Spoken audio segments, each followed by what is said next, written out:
কেউ যদি মনে করে আমার জীবন পারফেক্ট, আমার কথা পারফেক্ট, আমার চলাফেরা পারফেক্ট, আমার সবকিছু পারফেক্ট, সবকিছুকে পারফেক্ট মনে করাটাও ভুল। সবকিছুকে পারফেক্ট মনে করাটাও ভুল। আদম আলাইহিস সালাম ভুল করে ফল ভক্ষণ করলেন, দুনিয়ায় আগমন করলেন, এর মাধ্যমে আল্লাহ দুনিয়াতে মানুষ বিস্তৃত করলেন। এবার হাসরের ময়দানে আদমের কাছে গিয়ে বলবে, হে আদম পয়গম্বর, আপনি আল্লাহর কাছে বলেন আল্লাহ যেন বিচার প্রক্রিয়াটা শুরু করে দেন। আদম আলাইহিস সালাম বলবে, আমি যাব না, কারণ এই মুহূর্তে আল্লাহর কাহ্হার রাগান্বিত একটা সিফত আল্লাহর রয়েছে, আল্লাহ গুসান, আল্লাহর রাগ রয়েছে, ক্রোধান্বিত এমন একটা সিফত আল্লাহর আছে। এই সিফতের মধ্যে আজকে জোশ আসছে। এই মুহূর্তে যদি আমি রবের কাছে গিয়া দাঁড়াই, আর রব যদি আমাকে বলে, হে আদম, আমি জান্নাতে রেখে আপনাকে বলেছিলাম এই বৃক্ষের কাছে যাবেন না, আপনি বৃক্ষের কাছে কেন গিয়েছিলেন? আমি আল্লাহর কাছে জবাব দিতে পারবো না। এই জন্য হে আমার সন্তানেরা, তোমরা আমার কাছে না, আমার পরবর্তী নবী তোমরা নূহ আলাইহিস সালামের কাছে যাও। সকলে মিলে ঐক্যবদ্ধ হয়ে নূহ আলাইহিস সালামের কাছে আসবেন। নূহ আলাইহিস সালামও বলবে, আমিও আল্লাহর কাছে যাইতে পারবো না, কারণ আমিও একটা ভুল, একটা অন্যায় করেছিলাম। অন্যায়টা হলো তার সন্তান হলো কেনান। সন্তান তো মূলত তিনজন, এর মধ্যে নাফরমান সন্তানের নাম কি? কেনান। কেনান কোরআনুল কারীমের 12 নম্বর পারার 5 নম্বর এবং 6 নম্বর পৃষ্ঠায়, এই 2 পৃষ্ঠা মিলে কেনান এবং নূহ আলাইহিস সালামের মধ্যে কি কথোপকথন হয়েছে, এই কথাগুলো আল্লাহ পাক কোরআনুল কারীমে বলেছেন। কেনান বলল, আমাকে এই পানি নাগাল পাবে না, এই প্লাবন আর এই বন্যা নাগাল পাবে না, কারণ আমি একটা হলো অনেক উঁচু মানুষ, অনেক শক্তিশালী মানুষ। 2 নম্বর হলো আমি আরো বড় পাহাড়ে আশ্রয় নিব। আর হযরত নূহ আলাইহিস সালাম আল্লাহর কাছে বলতেছেন, হে আল্লাহ, ইন্নাহু লাইসা মিন, হে আল্লাহ, সে আমার আহালের অন্তর্ভুক্ত, সে আমার পরিবারের সদস্য, আল্লাহ তাকে বাঁচান, তাকে হেদায়েত দেন, তাকে বাঁচান। আল্লাহ বললেন, না, সে আপনার আহাল না, সে আপনার পরিবারের সদস্যদের অন্তর্ভুক্ত না। শুধু ঔরসজাত সন্তান হলেই সন্তান হয় না, সন্তান বাবার আদর্শকে ধারণ করতে হয়। কেনান যেহেতু বাবার আদর্শ, নূহের আদর্শ ধারণ করে নাই, এজন্য হে নূহ পয়গম্বর, আপনি আপনার সন্তান কেনানকে নিজের পরিবারভুক্ত আমি আল্লাহর কাছে বলতে পারেন না, এটা আপনার জন্য অন্যায়। এটা নবীর জন্য কি? এটা নবীর জন্য আল্লাহর কাছে অন্যায়, কিন্তু উম্মতের কাছে অন্যায় না। এটা আমাদের কাছে অন্যায় না। এটা কার কাছে অন্যায়? এটা আল্লাহর কাছে। আল্লাহ এবং নবীর উভয়জনের মাঝখানে এটা বিষয়, উভয়জনের মাঝখানে এটা অন্যায়। কিন্তু কোন নবীর অন্যায় এগুলো উম্মতের কাছে না, এগুলো আল্লাহ পাকের কাছে। কেন তিনি বললেন যে এই সন্তানও আমার পরিবারভুক্ত? হাসরের ময়দানে বলবেন, সূক্ষ্ম থেকে সূক্ষ্ম কথা। হাসরের ময়দানে বলবেন, হে উম্মত, হে বনি আদম, যদি আল্লাহর কাছে আমি আজকে যাই, আল্লাহ যদি আমাকে বলে তোমার অবাধ্য সন্তানকে তুমি তোমার পরিবারের সদস্য বলছিলে কেন, তাহলে তো আমি জবাব দিতে পারবো না। এই জন্য আমি আল্লাহর কাছে আজকে যাইতে পারবো। তবে তোমরা আমার পরবর্তী একজন নবী ইব্রাহিম খলিলুল্লাহর কাছে যাও। সকলে ইব্রাহিম খলিলুল্লাহর কাছে আসবে। ইব্রাহিম আলাইহিস সালাম একই কথা বলবেন, আমি যাব না, আমি পারবো না। কারণও বলবেন, 3টা কারণ বলবেন। এর মধ্যে একটা হলো ফাকালা ইন্নী সাকিব, তার জাতি তাকে বলেছে, হে ইব্রাহিম, আসো আমরা মূর্তি পূজার উৎসবে যাই। ইব্রাহিম আলাইহিস সালাম বললেন, না ভাই, আমি অসুস্থ। কি বলছেন? না ভাই, আমি অসুস্থ। এই অসুস্থতার মর্ম আবার 2টা। তিনি বলেছেন, আমি অসুস্থ, জাতি বুঝছে মনে জ্বর আছে, জাতি বুঝছে মনে হয় মাথা ব্যথা, জাতি বুঝছে মনে হয় সর্দি আছে, কাশ আছে। কিন্তু হযরত ইব্রাহিম আলাইহিস সালাম বুঝাইছেন, আমার অন্তরে অসুস্থতা আছে, দিলের ভিতরে কি আছে? অসুস্থতা আছে। তাহলে অসুস্থতা বললে এই কথার মর্ম কয়টা? 2টা, শারীরিক অসুস্থতা, মানসিক অসুস্থতা। ইব্রাহিম আলাইহিস সালাম বুঝাইছেন, আমার মানসিক অসুস্থতা আছে। অসুস্থতা কি? তোমরা যে এই নাফরমানি করতেছো, এগুলো আমার দিলের মধ্যে সহ্য হইতেছে না। আর জাতি হচ্ছে শারীরিক অসুস্থতা। এরপরও দেখেন হাসরের ময়দানে বলবে, আল্লাহ পাকের জন্যই কাজটা করেছিলাম, আল্লাহর জন্যই কথা বলেছিলাম। এরপরও কেন গোড়ায় পেঁচায় তাওরিয়া অবলম্বন করে বলেছিলাম? আল্লাহ যদি হাসরের ময়দানে আমাকে জিজ্ঞাসা করেন, হে ইব্রাহিম, তোমার জাতিকে তুমি অসুস্থ কেন বলেছিলে, তাহলে আমি তো রবের কাছে জবাব দিতে পারবো না। এজন্য বনি আদম, আমি আল্লাহর কাছে আজকে শাফাআতের জন্য যাইতে পারবো না। তিনি 3টা কারণ বলবেন, একটা কারণ আজকে আপনাদেরকে শোনাইলাম। এরপরে তিনি বলবেন, তোমরা আমার পরবর্তী নবী হযরত মূসা আলাইহিস সালামের কাছে যাও। কার কাছে পাঠাবে? মূসা আলাইহিস সালামের কাছে। হাদিসটা এমন ভাবে শুনেন যেন আপনার চিরদিন মনে থাকে। মজার হাদিস এবং একাধিক সূত্রে বর্ণিত হাদিস। মুসা আলাইহিস সালামের কাছে সব বনি আদম আসবে, এসে বলবে আল্লাহর কাছে যান না, একটু শাফাআত করেন না, একটু সুপারিশ করেন না। মুসা আলাইহিস সালাম বলবেন, ভাই দেখেন আমার পক্ষে সম্ভব না। কেন সম্ভব না? আমিও একটা অন্যায় করেছিলাম, আল্লাহর কাছে অন্যায় করেছিলাম।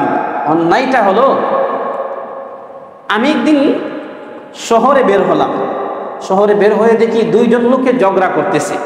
একজন হলো ফেরাউনের দলভুক্ত লোক, আর একজন হলো মুসা আলাইহিস সালামের দলভুক্ত লোক। মুসা আলাইহিস সালাম তো ওই শহরে এমনিতে নির্যাতিত আর নিপীড়িত ছিলেন। মুসা আলাইহিস সালামের দলভুক্ত লোকটা মুসাকে দেখা, নেতাকে দেখলে তো কর্মীর গায়ে শক্তি যোগায়, এটাই তো স্বাভাবিক। নেতা মুসা আলাইহিস সালাম তো হলেন অনুসরণীয় ব্যক্তি, নেতা, মুসলমানদের নেতা। এই জন্য অনুসরণীয় ব্যক্তি যে, তার দিনের ভিতরে শক্তি আছে। এবার সে সাহস করে বলতেছে, হে আল্লাহর পয়গম্বর, এই ফেরাউনের এই লোকটা, ফেরাউনের বোর্ডিং এর এই বাবুর্চিটা আমার উপরে অনর্থক জুলুম করতেছে, আপনি আমাকে রক্ষা করেন। মুসা আলাইহিস সালাম ছিলেন একটু স্বভাবগত দিক থেকে কঠোর মেজাজের। কোনো মানুষটাকে দেখবেন রাগটা একটুতেই, মানে একটু এদিক সেদিক হইলে রাগ উঠে যায়, এটা আল্লাহ প্রদত্ত। মুসা আলাইহিস সালাম ওই স্বভাবের ছিলেন। এই কথা শোনার সাথে সাথে মুসা আলাইহিস সালামের রাগ উঠে গেছে। বাস, আবার দল, নাফরমানের দল, কাফেরের দল, বেঈমানের দল। এই জন্য ঘোষা একটা দিছে। আল্লাহ বলতেছেন, ফাদাখালাল মাদিনাতা আলা হিন গাফলাতিন মিন আহলিহা ফাওয়াজাদা ফিহা রাজুলাইন ইয়াকতাতিলান হাদা মিন শিআতিহি ওয়া হাদা মিন আদুবি ফাওয়াকাযাহু মুসা। আল্লাহ বলতেছেন, মুসা একবারে ভালো করে টাইসা একটা ঘোষা দিছে। ঘোষা খাওয়ার সাথে সাথে এই কিপ্তি ফেরাউনের দলভুক্ত লোক সে জাগাতে মারা গেছে। এবং মুসা আলাইহিস সালাম ফাওয়াকাযাহু মুসা ফাকাদা আলাইহি ক্বালা হাদা মিন আমালি শাইতান। আল্লাহ, আমি যে ঘোষা দিছি, আমি তো তারে মারার উদ্দেশ্যে, হত্যা করার উদ্দেশ্যে ঘোষা দেইনি। এই ঘোষা তো হইল ঝগড়া মিটমাট করার ঘোষা। ঘোষাটা দিয়েছিলাম সে অন্যায় করতেছে, অন্যায়ের প্রতিবাদ। অন্যায়ের প্রতিবাদ তো মারা উদ্দেশ্য ছিল না। আল্লাহ অন্যায়ের প্রতিবাদ করতে গিয়ে মারা গেছে, তাহলে এটা তো শয়তানের আমল হয়ে গেছে। ক্বালা হাদা মিন আমালি শাইতান। আল্লাহ, এটা শয়তানের কাজ, এটা আমি করতে চাই নাই, শয়তানের তরফ থেকে হয়ে গেছে। আল্লাহ বলেন, যান পয়গম্বর, আমি আল্লাহ আপনাকে মাফ করে দিলাম। কুরআনুল কারীমের 20 নম্বর পারা 6 নম্বর পৃষ্ঠা সূরাতুল কসাসের আয়াত। এরপরও হাসরের ময়দানে হযরত মুসা কালিমুল্লাহ বলবেন, আমি আল্লাহর কাছে যাব না, কারণ যদি আল্লাহ বলে তুই ওই কাফের কীর্তিটারে হত্যা করছিলে কেন, আপনি হত্যা করছিলেন কেন, আমি কি জবাব দিব? ভাই চিন্তা করেন, মুসা আলাইহিস সালাম একজন কাফেরকে মারলেন, বেঈমানকে মারলেন, এবং গোসা দিয়ে মারার পরে আবার বলছেন এটা শয়তানের কাজ, এটা আমার কাজ না, আল্লাহ মাফ করে দেন। আল্লাহ দুনিয়াতে জানাইছে মাফ করে দিলাম, এরপরে হাসরের ময়দানে ভয় পায় আর আল্লাহর কাছে যাবে না। আপনি আর আমি কত বড় ইমানদার, আল্লাহ মানুষ মারি এরপরে আবার বাহাদুরি করেছেন। আপনি আর আমি কত বড় ইমানদার, কত বড় মুত্তাকি, মানুষের উপর জুলুম নির্যাতন করি, এরপর আবার নিজেকে মুমিন দাবি করি, এরপর আবার ভাবি যে আমি নাজাত পেয়ে যাব। চিন্তা করি কিভাবে ভাই, চিন্তায় আসে কিভাবে? আপনি এখানে গবেষণা করেন না কেন? মুসা আলাইহিস সালাম নবী একজন, মারছে কি মুসলমান না কাফের? কাফের মারছে। আল্লাহর কাছে তওবা করছে, আল্লাহর কাছে বলছে আল্লাহ এটা শয়তানের কাজ, আমার কাজ না। আল্লাহ বলছেন জান মাফ করে দিলাম। এরপরে হাসরের ময়দানে ভয় পেয়ে আল্লাহর কাছে যাবে না। আর আপনি আর আমি অনর্থক মুসলমানের হক নষ্ট করলাম, প্রতিবেশীর হক নষ্ট করলাম, মুসলমানদের ঈমানের খলল পয়দা করলাম, ঈমান আমল হরণ করলাম, আবার মুসলমানও দাবি করি, আবার নিজে জান্নাতে যাবো এই কথাও দাবি করি। চিন্তা করেন কিভাবে? আল্লাহ পাক সব ভাইকে বোঝার তৌফিক দেন, সকলে আমিন বলি। এবার মুসা আলাইহিস সালাম বলবে, ওটা আমি পারবো না, আপনারা আমার পরবর্তী নবীর কাছে যান, আমার পরবর্তী নবী ঈসা আলাইহিস সালামের কাছে যান। সবাই ঈসা আলাইহিস সালামের কাছে আসবে। ঈসা আলাইহিস সালাম বলবে, আমিও আল্লাহর কাছে আজকে শাফাআত করতে পারবো না। কেন পারবো না? আমারও অনেক ভুল ভ্রান্তি আছে। এর মধ্যে একটা ভুল ভ্রান্তি হলো, আমার ইন্তিকালের পরে আমার একদল অনুসারীরা, তার অনুসারী কারা? দাবিদার বর্তমান বিশ্বে ইহুদি নাসারারা, খ্রিস্টানরা। আমার একদল ভ্রান্ত অনুসারীরা আমাকে আল্লাহর পুত্র বলেছে। তাও এখানে এই কথাটা একটু বুঝেন, নাসারাদের মধ্যে 3টা দল। খ্রিস্টানদের মধ্যে তিনটা দল আছে বর্তমানে সারা বিশ্বে যত খ্রিস্টান আছে এই খ্রিস্টানদের পারস্পরিক তিনটা মতভেদ আছে একদল বলতেছে আল্লাহ হলেন তিনজন একজন হলেন স্বয়ং আল্লাহ একজন হলেন মারিয়াম একজন হলেন মারিয়ামের পুত্র ঈসা নাউজুবিল্লাহ বলবেন না এই আকীদা পোষণ করলে কেউ জীবনে ঈমানদার হতে পারবে আল্লাহ জাতের সাথে শরীক হয় আরেক দল বলতেছে ঈসা আলাইহিস সালাম হলেন স্বয়ং আল্লাহর পুত্র একদল কি বলে আল্লাহ হলেন তিনজনের নাম একজন হলেন আল্লাহ একজন ঈসা একজন হলেন মারিয়াম এরা ঈসা বলে না এরা যিশু খ্রিস্ট বলে এই তিনজন হলেন আল্লাহ আরেক দল বলে আল্লাহ হলেন একজন আল্লাহর স্ত্রী হলেন মারিয়াম আর আল্লাহর পুত্র হলেন ঈসা আল্লাহ কি জন্ম দেয় সূরা ইখলাসের মধ্যে আল্লাহ বলতেছেন লাম ইয়ালিদ ওয়া লাম ইউলাদ ওয়া লাম ইয়াকুল লাহু কুফুয়ান আহাদ তিনি জন্ম দেননি কারো থেকে জন্ম হননি তার সমকক্ষ কেহ হতে পারে না তিনি জন্ম দেননি কখনো দিবেন না কেউ তার সমকক্ষ অতীতেও ছিল না ভবিষ্যতেও হতে পারবে না তো হযরত ঈসা আলাইহিস সালাম হাসরের ময়দানে সবাইকে বলবে আমার ইন্তিকালের পর আমার চলে আসার পর দাবি করত আমার অনুসরণ করে কিন্তু ওরা এই দাবি তো বন্ধ এই দাবি তো বিভ্রান্ত ওরা বন্ধ অনুসারী ওরা বিভ্রান্ত অনুসারীরা কেন আমাকে আল্লাহর পুত্র বলেছে কেন আমাকে আল্লাহর তিনজনের একজন বলেছে তিন খোদার এক খোদা বলেছে এখন যদি রব আমাকে জিজ্ঞাসা করে হে ঈসা আজকে শাফাআতের দাবি নিয়ে আসছেন আপনি আবেদনের জন্য আসছেন আপনার ইন্তিকালের পর একদল গুমরাহ আর ভ্রান্ত লোকেরা আপনাকে আমি আল্লাহর পর্যায়ে বসাইছে আপনাকে আমি আল্লাহর পুত্র বলে দাবি করেছে কেন করেছে যদি আল্লাহ এই প্রশ্ন করেন তাহলে আমি তো জবাব দিতে পারবো না এই জন্য আমি রবের কাছে আজকে শাফাআত নিয়ে যাইতে পারবো না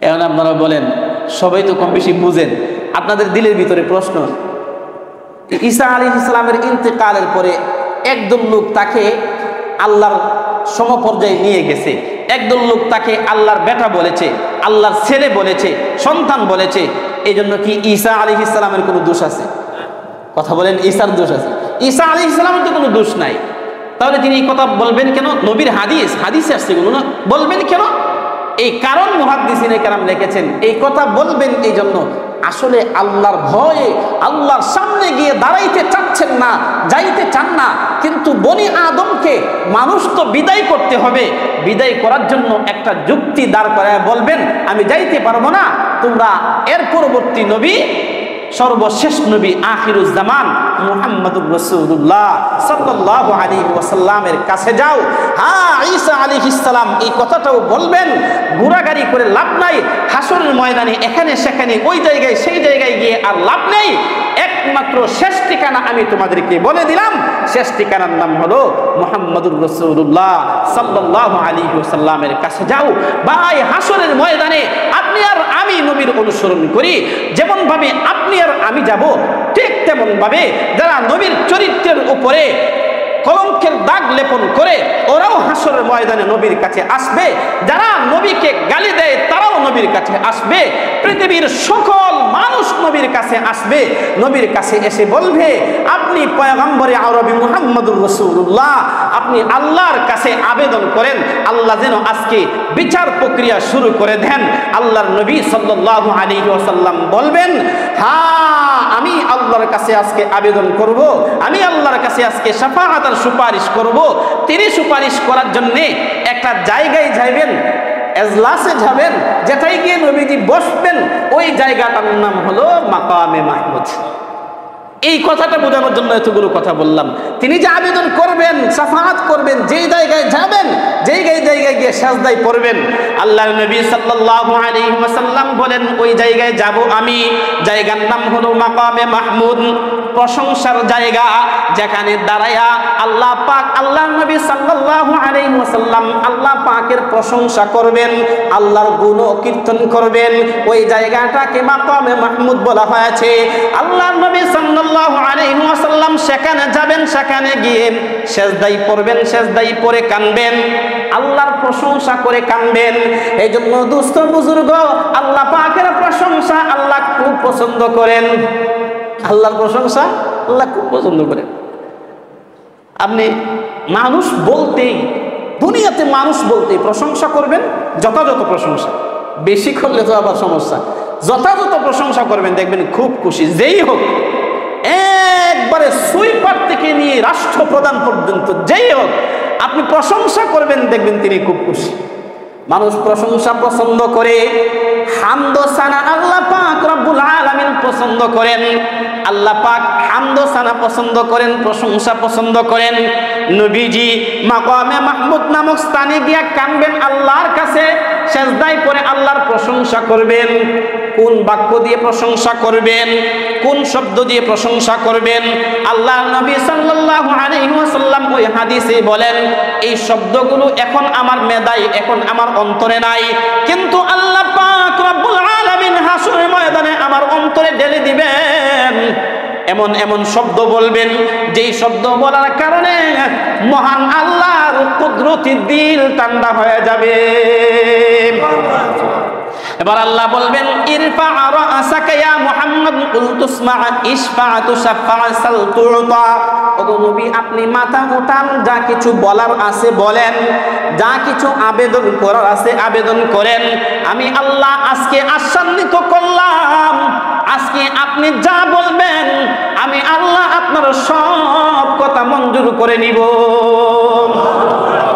সব কথা মঞ্জুর। নবী বলেন আপনার কি বলার আছে। নবী বলবেন, ওগো আল্লাহ, বিচার প্রক্রিয়াটা শুরু করেন। বিচার প্রক্রিয়া শুরু হবে। আল্লাহ নবী সাল্লাল্লাহু আলাইহি ওয়াসাল্লাম বলবেন, হে আল্লাহ, এখানে যেমন ভাবে ফেরাউন দাঁড়ায় আছে, নমরুদ দাঁড়ায় আছে, আমার উম্মত আবু বকর দাঁড়ায় আছে, আমার উম্মত উমর দাঁড়ায় আছে, আমার উম্মত উসমান দাঁড়ায় আছে, আমার উম্মত আলী দাঁড়ায় আছে। ওগো আল্লাহ, আজকে আপনি বিচার প্রক্রিয়া শুরু করেন। নবীর আবেদনের ভিত্তিতে আল্লাহ বিচার প্রক্রিয়া শুরু করবেন, বিচার কার্যক্রম হবে। নবী সাল্লাল্লাহু আলাইহি ওয়াসাল্লাম ওই স্থানে থাকবেন। নবীজি ওই স্থানে একবার যাবেন, আরেকবার আসবেন, একবার যাবেন, আরেকবার আসবেন। হাদিসে পাকে বর্ণিত হয়েছে, নবী সাল্লাল্লাহু আলাইহি ওয়াসাল্লাম যখন বিচার প্রক্রিয়া শেষ হয়ে যাবে, জান্নাতীরা জান্নাতে, জাহান্নামীরা জাহান্নামে, তখন নবী ওই সেজদার স্থানে গিয়ে কাঁদবেন আর বলবেন, হে আল্লাহ, আমার অনেক উম্মত এখনো জাহান্নামের ভিতরে রয়ে গেছে। আল্লাহ পাক রব্বুল আলামিন বলবেন, ফাআখরিজ ফানতালিক ফাআখরিজ মান কানা ফি কলবিহি। ওগো নবী, যান, আপনি গিয়ে যার অন্তরে, আপনার যেই উম্মতের অন্তরে, ফাআখরিজ মান কানা ফি কলবিহি মিসকালা হাববাতিন মিনাল ঈমান, যার অন্তরে সরিষার দানার সমপরিমাণ, সরিষা সমপরিমাণ ঈমান যার দিলের ভিতরে আছে, তাকে আপনি জাহান্নাম থেকে উদ্ধার করে জান্নাতে নিয়ে যান। আল্লাহ পাক রব্বুল আলামিন নবী এই আদেশ পাওয়ার পরে, অনুমতি পাওয়ার পরে একদলকে জান্নাত থেকে, জাহান্নাম থেকে উদ্ধার করে জান্নাতে আনবেন। আবার ওই স্থানে যাবেন, মাকামে মাহমুদ নামক স্থানে যাবেন। আবার সেখানে গিয়ে আল্লাহর পয়গম্বর আবারও কাঁদবেন। আল্লাহ পাক আবারও বলবেন, ফানতালিক ফাআখরিজ মান কানা ফি কলবিহি মিসকালু যাররাতিন মিনাল ঈমান। ওগো নবীজি, যান, গিয়ে যাদের অন্তরে যাররা পরিমাণ, অণু পরিমাণ ঈমান আছে, বালিকণা পরিমাণ ঈমান আছে, শীতের মৌসুমে দেখবেন রুদ্র যখন, সূর্য যখন উদিত হয়, জানালা দিয়ে ছোট্ট ছোট্ট ছোট্ট ছোট্ট অণুকণা উঠতে দেখা যায়। এই অণু পরিমাণ দিলে, অণু পরিমাণ ঈমান যার দিলের ভিতরে আছে, তাকে আপনি জান্নাত থেকে, জাহান্নাম থেকে উদ্ধার করে জান্নাতে নিয়ে আসেন। আল্লাহ নবী সেটা করবেন। অতঃপর আবার নবী মাকামে মাহমুদ নামক স্থানে আসবেন, আবারও কাঁদবেন, আবারও সেজদায় পড়ে কাঁদবেন। আল্লাহ বলবেন, উঠেন, যান, আপনার উম্মতকে উদ্ধার করেন। ফাআখরিজ মান কানা ফি কলবিহি মিসকালু যাররাতিন আদনা আদনা আদনা। ইয়া রাসূলুল্লাহ, ইয়া হাবিবাল্লাহ, নবী, আপনার যেই উম্মতের দিলের ভিতরে অনুটাকে, এই অনু পরিমাণটাকে 3 ভাগে ভাগ করলে যতটুকু হবে, এই আদনা পরিমাণ ঈমান যার দিলের ভিতরে আছে, আপনি তাকে জাহান্নাম থেকে উদ্ধার করে জান্নাতে নিয়ে যান। ঈমান বড় গুরুত্বপূর্ণ জিনিস। যার পরিমাণ ঈমান থাকলেও জাহান্নামের শাস্তি ভোগ করতে করতে করতে করতে করতে পাপ শেষ হয়ে যাবে। নবী চেষ্টাই থাকবেন আমার এই উম্মতটা যেন জাহান্নামে দেখে না যায়। নবীজি শাফাআত করে উম্মতের মায়া নবীর দিলের ভিতরে এত বেশি যে নবীজি উম্মত তো জান্নাতে, নবী তো জান্নাতে গেছেন, জান্নাতে দরজা খুলে দিয়ে এসে আবার নবীজি মাকামে মাহমুদ নামক স্থানে এসে কাঁদতে কাঁদতে যেই পর্যন্ত না উম্মত সকলেই উদ্ধার হবে এই পর্যন্ত তিনি এখানে কাঁদবেন। সকলেই যখন উদ্ধার হবে সকল উম্মতকে নিয়ে আল্লাহর নবী জান্নাতের ভিতরে যাবেন। কিন্তু যেই জায়গায় দাঁড়ায় উম্মতের জন্য কাঁদবেন ওই জায়গার নাম হলো মাকামে মাহমুদ। এই আস ইবনে ওয়াইল আর মক্কার কুরাইশ বেঈমানদের কথার জবাবে, গালির জবাবে আটকুরা নির্বংশ বংশহীন এই কথার জবাবগুলোতে আল্লাহ পাক বললেন, হে নবী আমি আল্লাহ আপনাকে কাউসার দিলাম, আমি আল্লাহ আপনাকে মাকামে মাহমুদ দিলাম, আমি আল্লাহ আপনার নামকে দুনিয়াতেও সমুন্নত করলাম, আখিরাতের জিন্দেগিতেও সমুন্নত করলাম। আস ইবনে ওয়াইল, আবু জাহল, উতবা, শাইবা, নজর বিন হারিসরাও হাসরের ময়দানে এই শাফাআতে কুবরার জন্য, বড় আবেদনের জন্য আপনার শরণাপন্ন হবে। তাহলে ওরা বলেছিল নবীর নাম মিশে যাবে, আসলে কি নবীর নাম মিশে গেছে? দুনিয়াতেও মিশবে না, পরকালেও নবীর নাম মিশবে না। আল্লাহ এই কথাটাই বুঝালেন, ইন্না আ'তাইনা কাল কাউসার, আমি আপনাকে কাউসার দিলাম, আমি আপনাকে মাকামে মাহমুদ দিলাম। কয়টা ব্যাখ্যা বললাম এই পর্যন্ত? 1 নাম্বার খয়রা কাসির, 2 নাম্বার আওলাদে কাসির, 3 নাম্বার ওয়ারাফা'না লাকা যিকরাক, 4 নাম্বার হলো আমি আপনাকে মাকামে মাহমুদ দান করলাম। আরো কয়েকটা বলবো ইনশাআল্লাহ আগামী জুমায়। আজকে যে কথাগুলো বললাম এই কথাগুলোর উপরে আল্লাহ আমাদের সবাইকে আমলের তৌফিক দান করেন। সকলে বলি আমিন। ওয়া আখিরু দাওয়ানা আলহামদুলিল্লাহি রাব্বিল আলামিন।